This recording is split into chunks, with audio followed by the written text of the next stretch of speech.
Hello students, today we start our fourth chapter of physics for the 10th class, reflection of light. Light means a form of energy which helps us to see everything around us. Means जिसकी वजह से हमारे चारों ओर कुछ भी है वो चीज़ हमें दिखाई देती है, जिसको देख पाना पॉसिबल होता है. ये सब किसकी वजह से होता है? लाइट की रिफ्लेक्शन की वजह से. लाइट की रिफ्लेक्शन अगर मीन्स लाइट किसी भी चीज़ पे गिरती है तो वो उसके थ्रू रिफ्लेक्ट होती है और रिफ्लेक्ट होने के कारण ही हम उस चीज़ को देख पाते हैं. डार्क में रात के टाइम लाइट नहीं होती तो उसकी रिफ्लेक्शन भी नहीं होगी, जिससे हमें कोई भी चीज़ विजिबल नहीं होती. लाइट की वजह से ही हम अपने चारों ओर कुछ भी चीज़ें हैं वो हम देख सकते हैं, जिनके बेस पे हमने ऑब्जेक्ट्स को टू टाइप में डिवाइड किया है, luminance objects and non luminance objects. Luminance means those substance which emit their own light that are luminous object like sun, stars, electric bulb, tube light. मतलब जो खुद की लाइट इमिट करते हैं that are luminance objects. And non luminance which not emit their own light, जो खुद की light emit नहीं करेंगे दैट आर नॉन लुमिनेंस. हमारे कमरे में हमारे चारों ओर कुछ भी प्रेजेंट होता है लाइट को छोड़कर, वो सारी क्या है? Non luminous. चाहे वो टेबल है, चेयर है, बुक्स हैं, कुछ भी है. Light always travel in straight line. Light हमेशा एक सीधी लाइन में मूव करती है. इसी वजह से जब लाइट के रास्ते में कोई भी ऑब्जेक्ट आता है तो उसकी शेडो बनती है. मीन्स उसमें से लाइट पास आउट नहीं होती, या ये कह दो कि उसमें से लाइट पास आउट होती है तो वो रिफ्रैक्शन हो जाएगा.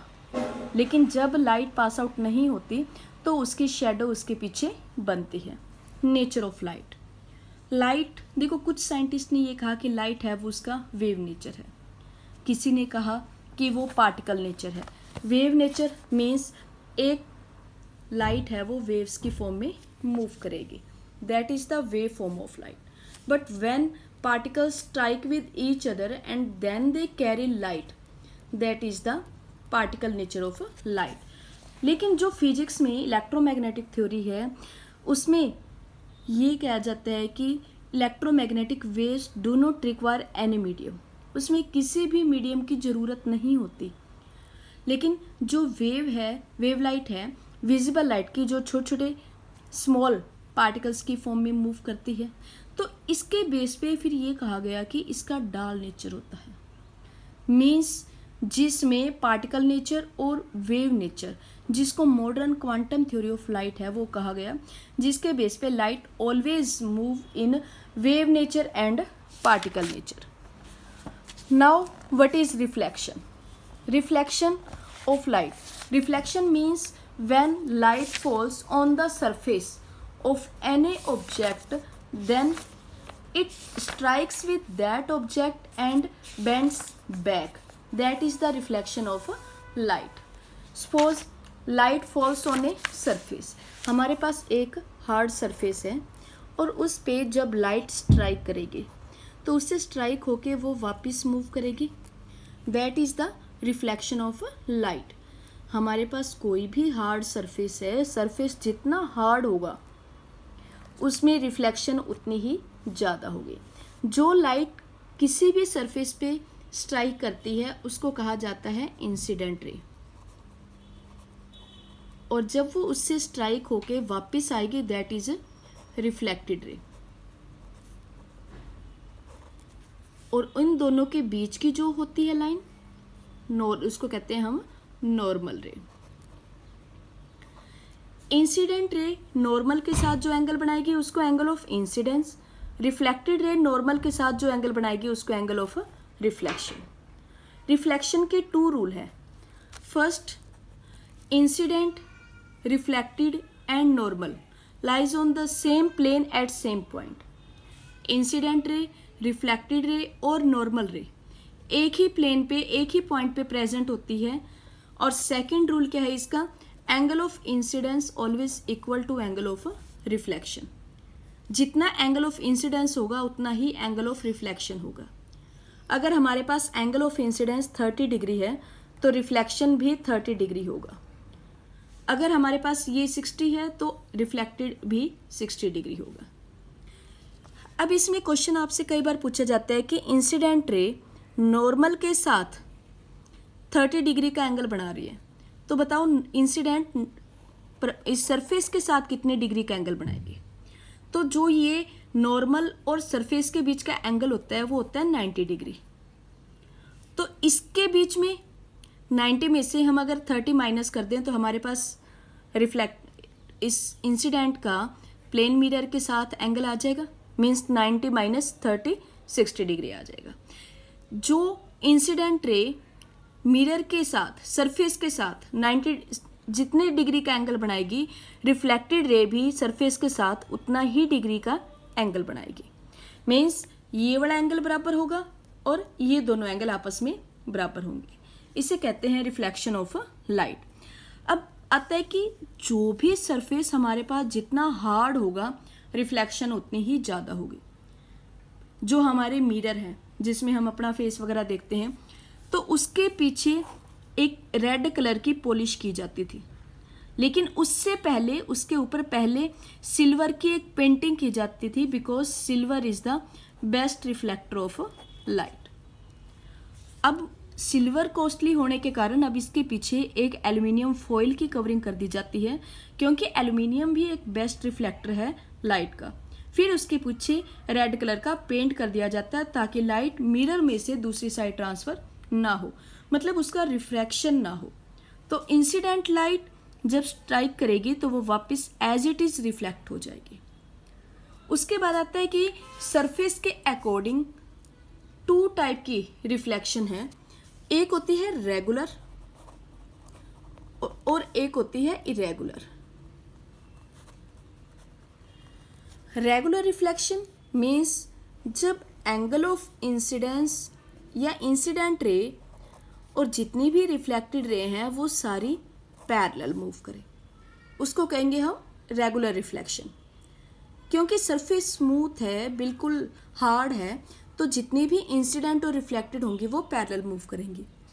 इरेगुलर सरफेस रफ हो, मतलब खरदरा टाइप में, जिसमें जिस एंगल पे स्ट्राइक करेगी उसी के अकॉर्डिंग उसकी रिफ्लेक्शन हो जाएगी, जिसके कारण इंसिडेंट और रिफ्लेक्टेड एक दूसरे के पैरेलल मूव नहीं करेगी, उसको कहते हैं इरेगुलर रिफ्लेक्शन। तो इन रेगुलर और इरेगुलर में डिफरेंस ध्यान रखना कि हमारे कमरे में जब हम ट्यूबलाइट ऑन करते हैं तो आप देखते हो कि पूरा कमरा इक्वली लाइटेड होता है। वो इक्वली लाइटेड क्यों होता है कि हमारे दीवार के ऊपर सरफेस थोड़ा सा रफ होता है, और रफ सरफेस होने के कारण जो सरफेस रफ है उसकी वजह से लाइट सभी डायरेक्शन में स्कैटर्ड हो जाती है और हमें रूम इक्वली स्कैटर्ड दिखाई देता है। ये नहीं होगा कि कमरे में लाइट कहीं कम है कहीं ज़्यादा है, तो उसको क्या होगा, इरेगुलर रिफ्लेक्शन कहेंगे। उसके बाद आपका आता है object and image. Object means anything which gives out light रे, जिससे लाइट रेज मूव करती है, निकलती है, उसे कहते हैं ऑब्जेक्ट। ऑब्जेक्ट आपको पीछे बताया है कि लुमिनेंस और नॉन लुमिनेंस ऑब्जेक्ट्स, और एक होता है हमारे पास इमेज। इमेज होती है कि जो ऑप्टिकल अपीयरेंस जब रेज ऑब्जेक्ट से आती है और रिफ्लेक्ट होने के बाद जो हमें उसकी जो दिखाई देती है, शेडो दिखाई देती है, that is known as image. अब हम मिरर में देखते हैं तो हमें उसकी क्या दिखाई देती है, image. Now 2 type of images, real image and virtual image. Real image which is formed on the screen and virtual image which is not formed on the screen. अब ऑन द स्क्रीन का मतलब क्या है कि जो भी image है वो अगर स्क्रीन पे दिखाई दे, अब मान लो जैसे हम सिनेमा हॉल में देखते हैं तो हमें जो भी पर्सन दिखाई देता है वो उस स्क्रीन के ऊपर दिखाई देता है। अगर हम फोटो देखते हैं तो उसके ऊपर होता है। अब जैसे बुक है तो बुक में सब कुछ इसके ऊपर लिखा हुआ दिखाई दे रहा है, that is the real image means which is formed on the screen. और virtual image which is not formed on the screen, हम मिरर में देखते हैं तो हमारी शक्ल मिरर से पीछे दिखाई देती है।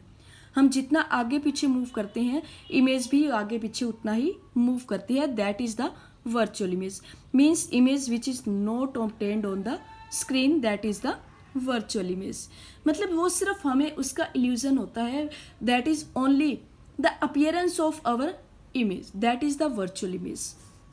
Now image, formation of image by a plane mirror, कि प्लेन मिरर के थ्रू जो इमेज बन रही है वो कैसी है. देखो सबसे पहले तो हमें ये पता होना चाहिए कि इमेज जब भी बनेगी वो 2 रेज से बनेगी, कभी भी एक रेज से इमेज नहीं बनेगी, हमेशा 2 से बनेगी. हमारे पास इमेज फॉर्मेशन 2 टाइप के ऑब्जेक्ट हैं, एक पॉइंट साइज्ड और एक एक्सटेंडेड. देखो जो प्लेन मिरर है, प्लेन मिरर पे हमारे पास एक पॉइंट साइज्ड ऑब्जेक्ट हो गया O, और हमेशा ऑब्जेक्ट से 2 रेज अराइज होगी. तो हम इसके लिए इस रूल को फॉलो करेंगे, इंसिडेंट और रिफ्लेक्टेड रे का. तो जो इससे रेज अराइज होगी, इंसिडेंट रे जिस सरफेस पे स्ट्राइक करेगी प्लेन सरफेस पे, तो उसी के अकॉर्डिंग उसका एंगल ऑफ रिफ्लेक्शन होगा. मीन्स नॉर्मल के साथ जितना एंगल ऑफ इंसिडेंस होगा उतना ही एंगल ऑफ रिफ्लेक्टेड होगा. इसी तरह से हमने इससे एक और रे ड्रॉ कर दी. एरो लगानी कंपलसरी है, और ध्यान रखना जिस साइड रे जा रही है उस साइड एरो का फेस होना चाहिए. तो ये जब स्ट्राइक करेगी तो वापस उसी एंगल से रिफ्लेक्ट होगी, और जब वो रिफ्लेक्ट होगी तो इन दोनों के बीच का एंगल बराबर होना चाहिए. आपने इसको स्केल से ड्रॉ करना है. अब जब ये रे दोनों डाइवर्स हो रही हैं, फैल रही हैं, जिसकी वजह से ये मिल नहीं पाती, तो हम इसको बैकवर्ड डायरेक्शन में डॉटेड लाइन से मैच कर देते हैं, जिसकी वजह से हमारी इमेज है वो कहाँ बनेगी, इसके बिल्कुल सामने. जितनी डिस्टेंस मिरर से, प्लेन मिरर से ऑब्जेक्ट की है, उतनी ही डिस्टेंस प्लेन मिरर से इमेज की होगी. सेम साइज की होगी, सेम हाइट होगी. इसके हम कैरेक्टरिस्टिक्स लिखेंगे. फिर characteristics of the image, same size, same distance,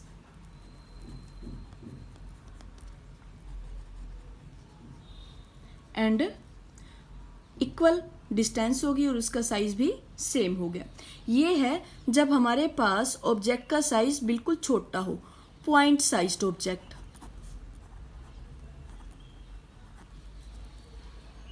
जिसकी वजह से हमारी इमेज बिल्कुल बैक साइड उतनी ही दिखाई देती है.